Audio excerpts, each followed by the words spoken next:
Good evening everyone. तो आज हम डिस्कस करने वाले हैं विप्रो ने जो अपना शेयर बायबैक का प्रपोजल यहाँ पर पास करा है अप्रैल 16 को। तो यहाँ पर 15,000 करोड़ का बायबैक साइज होने वाला है, 250 पर शेयर का बायबैक प्राइस है और ये 19% प्रीमियम है करंट मार्केट प्राइस से। तो करंट मार्केट प्राइस 16 अप्रैल को था 210। यहाँ पर बायबैक की टर्म मैंने आपको बताई दी 15,000 करोड़ 250 पर शेयर, 16,000 करोड़ ये बायबैक करने वाले हैं जो कि 5.7% है इनके कैपिटल का।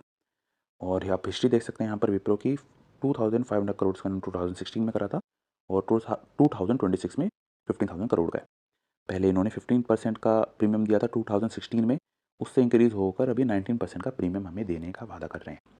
और अब आ जाते हैं Q4 FY26 के फाइनेंशियल स्नैपशॉट पे, ताकि आप अंदाज़ा लगा सकें कि भाई मुझे यहाँ पर टेंडर ऑफर में अप्लाई करना चाहिए शेयर बायबैक के लिए या फिर वेट करना चाहिए कि लॉन्ग टर्म के लिए। तो मैं तो भाई विप्रो को होल्ड करूँगा। तो फर्स्टली IT सर्विस का आप देखेंगे 2.1% का ईयर ऑन ईयर यहाँ पर इंक्रीज़ हुआ है। नेट प्रॉफिट भी क्वार्टर ऑन क्वार्टर इंक्रीज़ हुआ है 12% से। मार्जिन्स आप देखेंगे वो भी यहाँ पर लगभग फ्लैटिश से ही रहे हैं। और यहाँ पर आप देखेंगे LTV जो कि होती है टोटल कॉन्ट्रैक्ट वैल्यू, वो ये इस क्वार्टर में लार्जेस्ट है जो कि है 1.44 बिलियन की। और ये जो है क्वार्टर ऑन क्वार्टर 65% का इंक्रीज़ है। इसी की वजह से थोड़ा सा शेयर प्राइस इंक्रीज़ हुआ था ईयर के स्टार्टिंग में, पर अब तो काफ़ी गिर रहा है शेयर का प्राइस। उसका भी मैं रीज़न आगे बताऊँगा आपको। आप ये देखिए IT सर्विस का रेवेन्यू इतना ज़्यादा नहीं बढ़ा है क्योंकि आप देखेंगे 2586 परसेंटेज टर्म में ये बहुत कम है। और जो बेसिकली इनका रेवेन्यू प्रॉफिट बढ़ा भी है ना, वो यहाँ पर करेंसी की वजह से बढ़ा है, क्योंकि मेजरली जो इनका रेवेन्यू आता है वो आता है USD से या यूरो करेंसी में। तो और अगर आप यहाँ पर इंडिया की करेंसी देखेंगे वो तो काफ़ी वीकन हुई है, उसी की वजह से जो प्रॉफिट है आपको नेट प्रॉफिट काफ़ी ज़्यादा हाई दिख रहा है।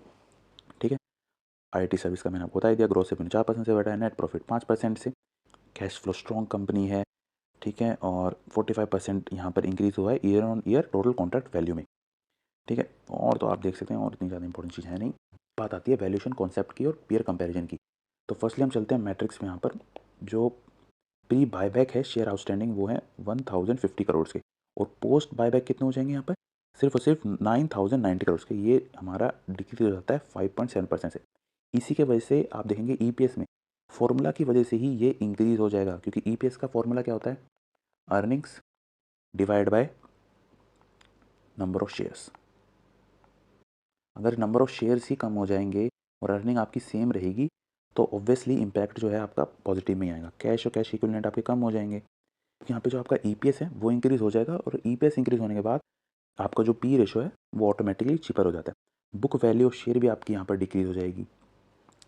डेट पोजीशन पे कोई डिफरेंस पड़ेगा नहीं, क्योंकि कंपनी एक डेट फ्री कंपनी है। ठीक है, और हम यहाँ पर देख लेते हैं जो और इसके कॉम्पिटिटर हैं जैसे SCL, इन्फोसिस, TCS, उन्होंने अपना जो बायबैक करा है वो कितने परसेंटेज करा है एज अ मार्केट कैप। तो आप देखेंगे बायबैक जो करा है SCL ने 2% पे करा है, इन्फोसिस ने 3 पे, TCS ने 4 पे, पर विप्रो ने 23 में भी सबसे ज़्यादा करा था 5% का, अपने ही उसको तोड़ दिया जो कि है 7% का इस बार। ठीक है, और एनालिस्ट का कंटेक्स्ट आप देखेंगे तो मॉर्गन स्टैनली ने अभी भी अंडरवेट का यहाँ पर टैग दिया है, और प्राइस जो है वो इनके बायबैक प्राइस से भी कम है। अभी देखिए 242 रुपीज़। इसका मतलब मॉर्गन स्टैनली नहीं समझ रही है कि भाई इतना मार्केट प्राइस डिमांड करती है विप्रो। और अब हम देखेंगे कि भाई इससे होगा क्या।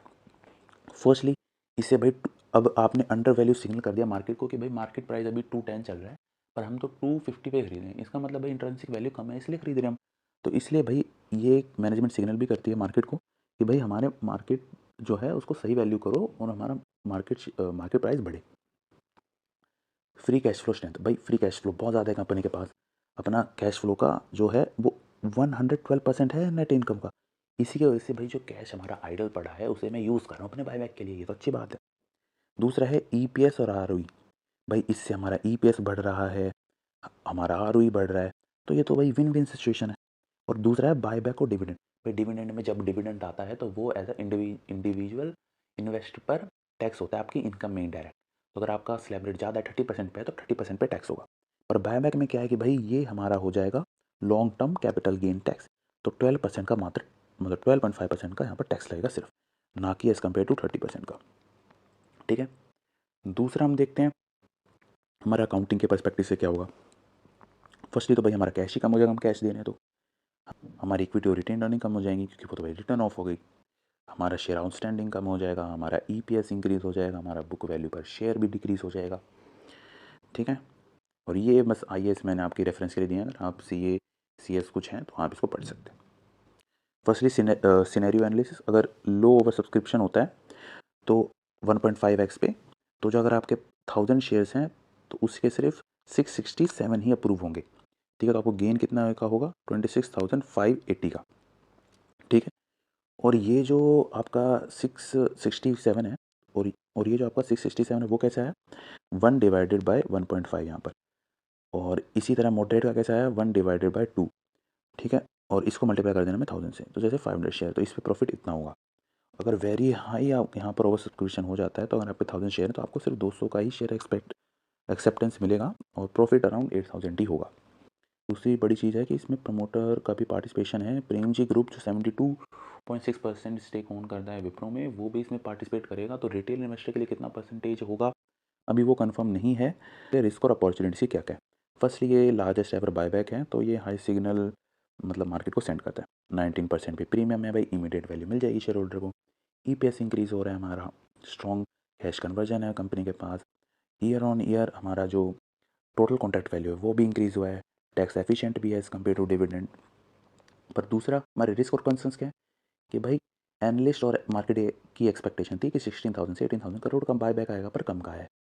और जो रेवेन्यू है वो अभी भी -2% से 0% पे है। और ये जो रेवेन्यू मैं आपको कम की बात कर रहा हूँ, ये हम एज्यूम कर रहे हैं कि जैसे डॉलर का पैसा डॉलर में ही कंपेयर कर रहे हैं, ना कि इंडियन में, क्योंकि इंडियन करेंसी डेप्रिशिएट हुई है तो उसकी वजह से रेवेन्यू भी इंक्रीज दिखता है हमें, प्रॉफिट भी, ठीक है। और आईटी सर्विस भी टॉप लाइन लगभग 1.6% से डिक्रीज ही हुई है।